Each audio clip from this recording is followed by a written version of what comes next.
It is better to be feared than loved, if one cannot be both. The Black Death sweeps across Europe in the 14th century. 1/3 of the population is decimated. Peasants are now more aware of their worth as they are in greater demand. In England, led by one Wat Tyler, the peasants revolt. An insurrection forms. They march in on the capital. They're executing priests and even royals, lords, that get in their way. They make their way all the way to the king, and somehow King Richard, I forget if it's the 2nd or the 3rd or the 200th, I'm pretty sure it's the 2nd, somehow manages to appease the peasants. Of course, Wat unfortunately finds himself dead, beheaded like so many others he beheaded, except it was in a hospital, which is just a little more messed up. Anyway, back to the whole point. The insurrection is tamed. How did King Richard do it? We don't entirely know. Did he appease them, conceding to their demands, or was it a show of brute strength? It seems to be a combination of several things. Point is, the history of humanity is sadly littered with conflicts of insurrections versus the state. These interactions fascinate us in how they shape history. Howdy, and welcome back. I'm Mike, your board gaming every dude, and this is Metus. Or is it Metus? Or Metus? I didn't ask. I'm going to call it Metus. Metus is live on Kickstarter. It is both a 2-player game and a solo coin-style game. What does coin mean? It's a counter-insurgency style of game. So it's in the coin style. In Metus, your kingdom is on the brink of civil war. In the solo game, you play as the state, working to bring down that insurrection, either by boosting morale, inspiring fear, showing dominance, or being beloved by your people. Metus is live on Kickstarter as of the posting of this video. For more information about the 2-player game, please check the link in the description and the pinned comment. I'll tell you more about it after we look at how the game plays, so you can decide, is this a game that you would like to back and play? We're going to dive deep on the solo game. This is a print and play, and it is brought by Arabellum Games, the same people that brought Hive that I just featured recently. They do some amazing stuff, so I was excited to bring this one to you as well. Which is a great time to say thank you to the sponsor for this video, which is Arabellum Games. Spoilers. There are 4 tracks in Metus that will help you determine victory or failure. Fear, morale, adoration, and dominance. If at any point in the game you reach a high enough point in 3 of those 4 tracks, you win. If the insurrection reaches a high enough point in 2 of those 4, they win. It's a game of action selection by placing your dice on one of any 6 advisor actions, taking that action, and then on the insurgency's turn, they roll a dice to determine their action, carry it out, back and forth you go. As you play, you'll be gaining gold, which you can use to bribe the advisors when you need to use their abilities again. You'll also be using your gold to boost the morale of your people. You'll be gaining retinues, which you can later dispatch as armies in order to inspire fear into the people and put that insurrection down. You'll be placing influence to gain dominance over regions. Or, if you don't dominate, gain the adoration of your people for being such a kind, non-dominant ruler. Along with advisors, you also have loyalists who give you other special actions to support you, placing influence, retinues, armies onto the field and gaining gold. And of course, just like any other good ruler, you get to tax the people. Alright. We talked enough about that. Let's look at how the game plays. Let's start out by looking at our board. We've got our player area over here, and we've got the insurrection area up there. This is where the insurrection is going to mark their gold that they collect, as well as the insurrection actions that they can take. Down here, we have our retinue that we are able to collect. Each time we collect one, we fill it in by coloring in a lovely little circle right there. Whenever we use a retinue, we just cross it out like that. Actually, it'd start at the beginning and go over, but I work backward. I always do. We're going to be all right. I mark down any gold that I collect here, and whenever I spend it, I choose to just cross out whatever amount. On the left here are what are called my advisors. Most of my actions are going to be coming from here. On the bottom, these are my Loyalists. I've got another set of actions that we'll cover in the Loyalist phase. Over on the right, we have our scoring track. This is where we can tell whether or not we're going to win or lose the game. We've got our fear, we've got our morale, we've got adoration, and we have dominance. As a reminder, whenever you have 3 of your colors scored all the way over into the blue, you win the game. If the Insurrection ever gets 2 of theirs over in the blue, they win the game. Your scoring starts in the middle and it works like a tug of war. So if you gain, your opponent loses, and vice versa. What that means is there's only going to be one uncrossed out colored mark in each one of these scoring tracks. So you can see right now, I have 4 morale. Let's say that my opponent won 6 morale. Well, then I would X this out, and we would move over to the opponent's side. They would go 6. That's going to land them at 2 morale on their side, and we're going to color that in. Each spot can only be filled in one time. So once it's crossed out, you don't get to move back to that. So let's say in the future, I won 6 morale right back, right? Well, I would cross this out. Boom, good night. And I would go 1, 2, 3, 4, 5, 6. Well, I can't land there, so just keep going the same direction and fill in the next one. Awesome, now I have 5 morale. Now what if something unprecedented happened, like let's say I got 10 morale, right? I'm at 5, and let's say I gain 10. Well, the track only goes to 14. You don't go past the track, so this represents reaching dominance in whatever that category is, right? Or being the supreme one of that category. So I would fill in as far as I possibly could go. In this case, that would be 14. Now, for example's sake, if that 14 were already crossed out and I gained 10, I would go to the highest one I could, which in this case would be 13. Same rules apply when it swings over to the Insurrection side. In rare cases, if the Insurrection doesn't reach 2 of the 4 in the blue, or you don't reach 3 of the 4 in the blue, and all regions are completely filled in, then the winner is whoever has the most total points in the scoring area. Then, of course, we have our map in the middle, and this is divided into these hexes, which each belong to a region. You can see all the regions in these banners. So let's take a look at Azenda up here, because it's nice and empty. So Azenda has 11 hexes. You can see that right there. That's also called dominance. You'll see this shield matches this shield, because we're going to score dominance based on that number. Don't worry, we're getting there. But you have this area, and you see you have these 3 little circles. So what does that mean? Throughout the game, you're going to gain something called influence. Whenever you gain influence, you just color in one of the hexes. At other times in the game, you're going to place armies, where you get to place 1 to 6 armies. So let's say the Insurrection was placing 3 armies. They would just write the number 3 in one of the hexes. Whenever the final hex is filled in a region, it is immediately scored. Whoever wins that region gets to color in the circle showing that they won it. In this case, it was actually a tie, and we're going to cover scoring regions, so we colored in the middle there, showing that the Insurrection still got the most favor here. But if I won it, I would have colored this in pink, or if the Insurrection won it completely instead of the tie, then they would color in their side with green. We have our capital starting area in the middle of the board, Astoria. So let's set up the game. You're going to need 10 dice. In very, very rare cases, it may go up to 12, so you can have 12 if you want, just to be safe. Put those off to the side. It's a shared pool between you and the Insurrection, so it doesn't matter where you put them or what colors they are. You're going to want a color for yourself and a color for the Insurrection, and I like to have a neutral, just a pen to cross things out. And a pair of goggles if you're super cool. You start in by adding 1 influence next to the capital. So I'm going to put my influence right over here. You can color in the whole hex. I like to leave the rivers open. That's just my preference, and I try not to color in the little circles here, just so I don't get confused. Then we're going to add the Insurrection's influence in the opposite side, right over there. Boom, boom, boom, boom, boom. I start out with 5 gold. 1, 2, 3, 4, 5. You can mark it however you want. The Insurrection does not start out with gold. Don't worry, they'll collect it later.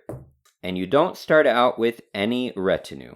So I want to show you a few things. We're going to show each one of these advisor actions that I could take. Let's say that I wanted to take as my first action, let's go with the prince, okay? I'm going to show you what the prince does. So I'm going to take a dice, turn it to the number. You don't have to roll it. Just place it on the 1. Oops, it's a 5. So we're going to place this on the prince and do what it says. I get to place 1 influence anywhere on the map, gain 2 retinue, and gain 1 gold. So let's place my 1 influence anywhere that I want on the map. So I am going to plan for the future, and I'm going to put it right here. Again, these may not be the best strategic decisions because this is to show you how the game plays. This is not a playthrough. All right, now I'm going to gain 2 retinue. So I'm going to color these in. Yay! Don't worry, you'll see what these are used for later. And I also gain 1 more gold. I like it. Now that I've taken my action, it is the Insurrection's turn. So we leave that 5 on there. There we go. And we roll for the Insurrection. And they got a 1. So we look up the Insurrection Actions. Here we go. We've got a riot. We're going to do what it says. It says, making the strongest armies possible. Okay. Now, we're at the beginning of the game. So right now, they don't really have one. So for the sake of example, I'm going to set this up to show you something a little better.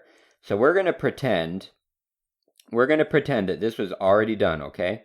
In past turns, we're going to pretend we had this over here, and let's pretend that they also have influence right there. There we go, just for example's sake. All right, so here's our setup. We are going to place armies 2 times. What we're going to look is for the area with the most regions connecting, or I guess the most hexes connecting. So in this case, we've got 3 hexes connecting. So that means we would put an army of 3 right here. Boom. Where else could we put armies? Well, let's see. We've got 1, 2, 3. Oh, we've got another 3 connecting right there. Whereas here, that would only be 1 army because that's just 1 hex, right? So I'm going to put this right here. So we did that 2 times. Then we take their dice and place it here, blocking that action off from me because I can't place a dice there if there's already one. And that's how we play, going back and forth until we get to the Loyalist phase. But first of all, what do all these things do? We've already seen the Prince, and we're just going to do this for example's sake. Let's say that we wanted to do the Chancellor. It's my turn. I put something on the Chancellor. What does that mean? I get to place 1 influence next to any other influence and gain 4 coins. So let's add the 4 coins. 1, 2, 3, and 4. Cool. And I'm going to add 1 influence anywhere I would like. I'm just going to put 1 in my color, thank you very much. I'm going to put 1 right, let's see, I'm going to cross the river. And I'm going to go right here. Boom, boom, boom. Yay! Now, let's say it was a different turn, so I didn't want to do 6. Let's say I wanted to be the Spy Master. Instead, I would have put it here on 4. Of course, none of that would have happened. So, Spy Master means I get to place influence next to an opponent's influence. All right, so I'm going to find an opponent's influence. Let's say this one right here, and I get to add 2 influence next to it. I love that. So I'm going to go right here. I'm going to put an influence right there. And I'm going to place 1 across the river right there. Cool. But let's pretend that didn't happen. Let's say I wanted to do 3 instead. All right, then I would go down to 3, and instead I would get to place 1 influence next to another, and then do that exact same action again. So let's say I would want to put 1 influence maybe right, let's go down, let's put 1 right here, okay, and then I get to do it again. So I can add another influence somewhere, and I think I'm going to do it right over there. Maybe we'll do that. Why not? Yay! But let's pretend we didn't do that. Okay, that's not what we wanted to do. We actually wanted to use our general action. So instead, we put our dice here as number 2, and what do we get to do? We get to place an army next to any hex or gain 4 retinue. We can't do both. So I can gain 4 retinue by coloring in 1, 2, 3, 4 more. Or I can place an army. I'm going to choose to place an army. How do I do that? You place an army of 1 to 6, and your army comes from your retinue. So I only have 2 retinue available, and I want to place both of them. So I'm going to cross them both out, and I am going to place them next to any other place I influence. I really want to fight for Astoria, so I'm going to put a 2 right there. Now I have 2 army placed. Let's pretend we didn't do that. Don't you love this? I love this. Okay, let's say that I wanted to do a baron instead. I could place 3 influence next to any 1 influence. All right, I've got a spot just for that right here. So I'm going to go 1 and fill in my 2nd. Just like that. I love it. I love it. And a 3rd right there. Beautiful. Now, here's an interesting thing. What if you ever can't place all that influence? Let's say I did the baron, but there was nowhere for me to place 3 influence. In this case, I have what? 1, 2, 1. It's a little tough. So let's pretend I didn't have one. Well, you just fill in as much as you can, and that's it. You always have to pick one of the advisors that has an action that you can do. And again, if you can't do it completely, fill in the influence you can. But what about all these up here? What about all the insurrectionist turns? Well, we looked at a riot. What if they rolled and let's say that they got a 2? Let's say that they got it. And you know what, for example's sake, I'm going to fill up a few of these just for funsies. Okay. So the scoundrel. Place 1 influence once per unscored region where the state has more or equal strength. So I'm going to look at each one of these regions and I'm going to count up the strength. What is strength? Strength is influence plus armies. So for example, in Astoria, I have 3 influence and 2 armies. I have 5 strength. The insurrection only has 2. Okay, so in that case, following this, they would place one of their influence anywhere in an empty spot, but I'm going to go ahead and pick this one. You get to pick where. Boom. Done. We're going to check the next region. Let's see. Castra, they have the most strength, so they don't place there. And Campestrabis, they don't have anything there, so they do get to place one. I'm going to pick a spot far from me. There we go. And how about Daguerre? They also don't have anything there, so I'm also going to pick a spot very far from me. Thank you very much. And the last place would be Duranus. Duranus, they also don't have anything, so they are going to place. And I'm just going to stick with my theme of, stay away from me. Why not? There we go. But now something interesting happens. So they took action 2, but look, they can't put the dice there because I already have a dice there. So what do? They still put the dice there, and now they also get to take this action. That is not fun. Normally, let's say it was the 1 and there was nothing there. They just put it there. They don't get to take the action. It blocks me from using it. But since I was already there or a dice was already there, it doesn't matter if it was mine or their action, they get to do this. So in this case, they would place 4 retinue. Whenever the insurrection gets retinue, they immediately place them on the board. So they get 4 that they get to place next to any other influence that they have. Oh, Bodega, what are we going to do? Are we just going to let them own this place? I don't think so. I think I'm going to put them up here and let them battle this section out. Cool. Now, what about number 3? Let's say they rolled a 3. 3 times they're going to place influence not adjacent to any other influence. So I can pick anywhere in the board as long as it's not adjacent to another. So, oh boy, that's kind of not adjacent to any other influence. That is an army. So I'm going to put it right there. There we go. And I'm going to give them this one. So that's 2.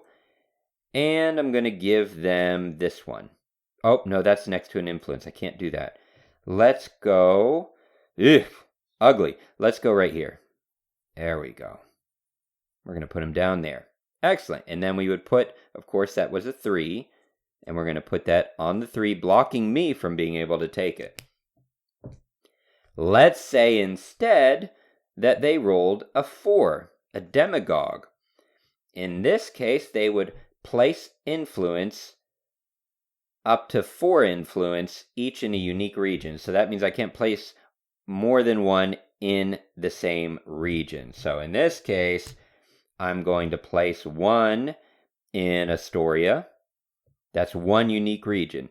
I'm going to place 1 in Duranus. That's 2 unique regions. I'm going to place 1 in Daguerre. That's 3 unique regions. And it's not wise, but I'm just going to show you can do it. I'm going to place 1 by itself in another unique region in Valais, or Vale, or Val. Whatever. I like Valais. There we go.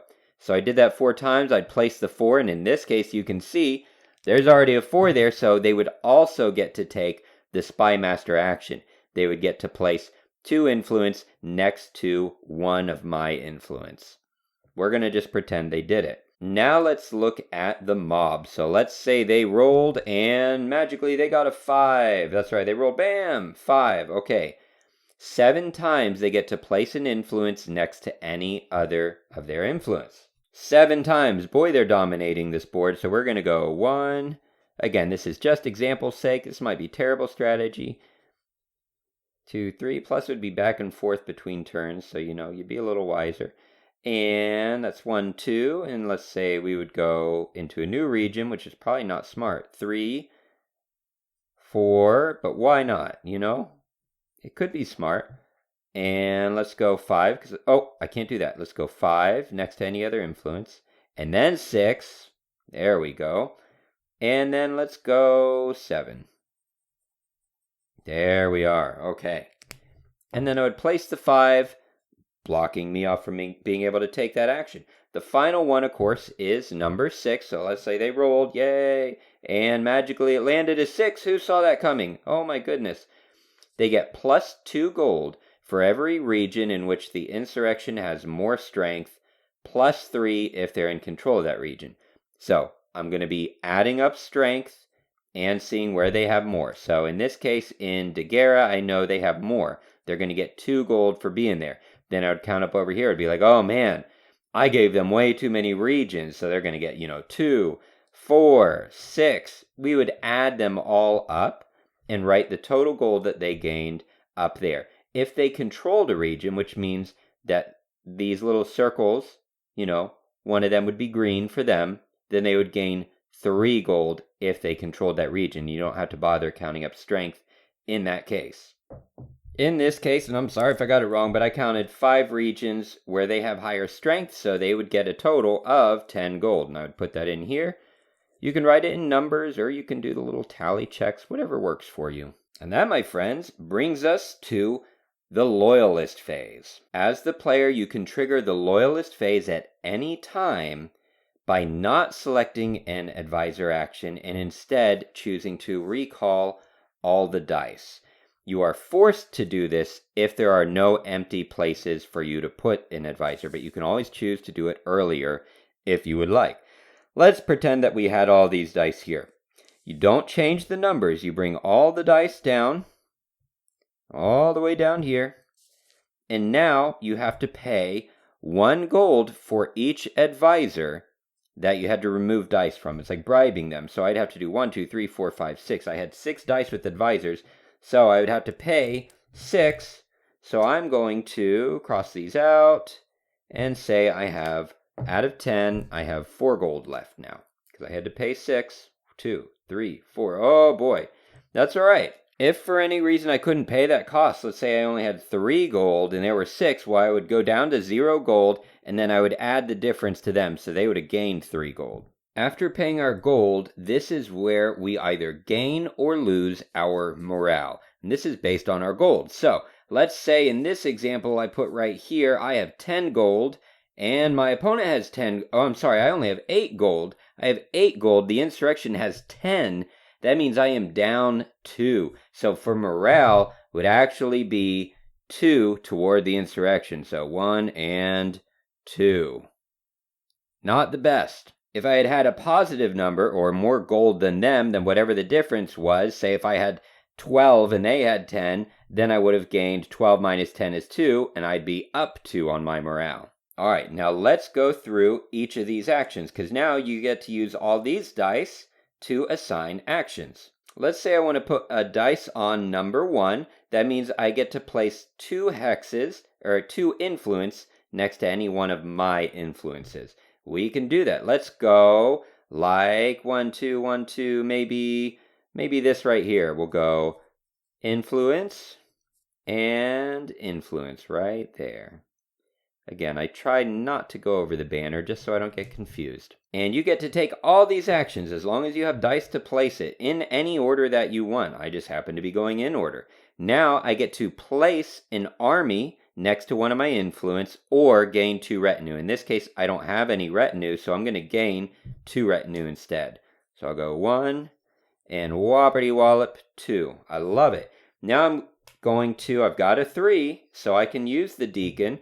And I'm going to place 1 influence next to any other influence. I want to cross a river, or do I want to gain more I think I want to gain more dominance. Why not? Although I really need to fight them for these regions. That's what I need to do. Whatever, it's cool. I'm going to use one of my 4s to be a spy, and I'm going to place an influence next to one of theirs. Let's start duking it out over here in Azenda. Yeah, I'm not going to lock myself in. I'm going to go right there next to his end. I love it. All right. Now, I can also use 5 to place an influence anywhere on the board at all. Absolutely anywhere. Let's go over to, let's just start in Virginia. Is that the wisest thing in the world? As usual, no. But it could be. You never know. And finally, number 6. Plus 2 gold for every region in which you have more strength and if in control of that region, so similar to Rally up there. I'm not in control of any regions on this particular map, so I would just look for strength. I'm only seeing 2 regions, so I'm going to add a total of 4 gold. So 1, 2, 3, 4. I have 2. Now, I don't have to do that. I can also spend a pair to take one of these 2 actions, but I had enough dice that I'm going to get to do all of it, right? So I'm going to spend a pair to go here. And I have a choice. I can either tax a region I control, which I don't, so I can't do that, or I can go first in the next advisor phase, which is what I'm going to do. So normally the insurrection would go first when we go back to the advisor phase. Now I get to go first. For sheer example's sake, though, let's say that I did control a region. So I'm going to pretend that I have this influence here, right? I'm going to pretend that was already done, and that I already have control of that area. So that means I would have the little pinky thing colored in. What that means is I could choose to tax that area. To do that, I cross this out so that I know I taxed it. For example's sake, I'm just going to say these were all my influence. So I tax it. I have 1, 2, 3, 4, 5. I have 6 influence in that area. That means I can gain 6 gold or 6 retinue. In this case, I really need both, but I want retinue more. So I'm going to go 1, 2, 3, and 4, and 5, and 6. And I cannot tax that again because I've crossed it out. And I've spent all my dice. We can move these out. It doesn't matter what number they are now. We go back to the advisor phase. Now let's have some fun with learning how to score regions. The last thing that we need to learn. When the last hex of a region is filled in either with influence or an army, doesn't make a difference, then you get to score that region. Let's pretend that the insurrection rolled a 2, which means that they're going to be carrying out the scoundrel. We're going to pretend they did all the other stuff, and as part of that, they are going to fill in this last hex in Azenda. Okay, that means now we get to score it. First thing we are going to score is fear. How do you measure fear? Whoever has the largest army. So I have an army of 6. It's going to be the difference between the armies. So if they have absolutely none, so that's 6 minus 0, that means I have 6 fear that I get to put on. 1, 2, 3, 4, 5, and 6. So that's awesome.